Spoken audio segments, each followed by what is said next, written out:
Deuxième étape de la visite du ministre de l'Emploi et de la Formation professionnelle, les centres de formation professionnelle de Kimparana et Yorosso.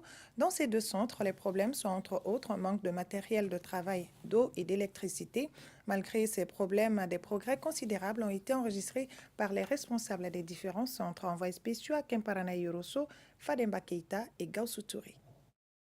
Réalisé par le Conseil régional de Ségou, le centre de formation professionnelle de Kimparana assure les formations initiales, continues, qualifiantes et par apprentissage des apprenants dans plusieurs domaines. Bien que fonctionnelle, la mise en œuvre efficiente des axes stratégiques contenus dans le schéma directeur est butée à quelques difficultés.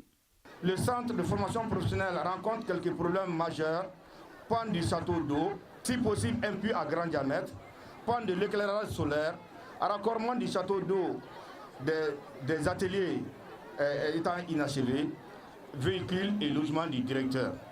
Au centre de formation professionnelle de Yorosso sont formés 161 apprenants constitués de néo-alphabètes, non scolarisés, déscolarisés, admis au DEF non orientés et de finalistes des CED.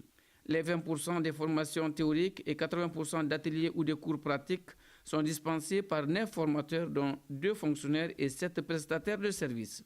En plus des 17 étangs piscicoles, toutes les filières indispensables sont enseignées.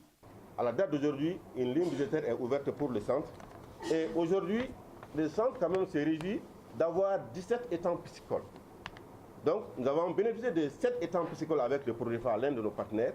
Et tout récemment, le gouvernement du Mali, à travers votre ministère, a également fait 10 étangs piscicoles chez nous. Nous avons également eu un système de goutte à goutte avec le FASAM. 17 étangs réalisés à Yorosso. Supposons qu'il y ait au moins 3 jeunes de Yorosso qui l'exploitent. 3 par 17, nous sommes pratiquement à plus de 40 jeunes de Yorosso qui ont eu de l'emploi.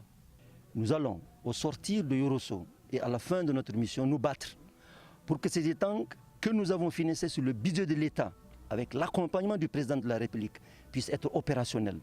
Prochaine étape de la délégation ministérielle, l'Institut des technologies agricoles Seriba Diabaté de Kadiolo et la maison familiale rurale de Loulouni.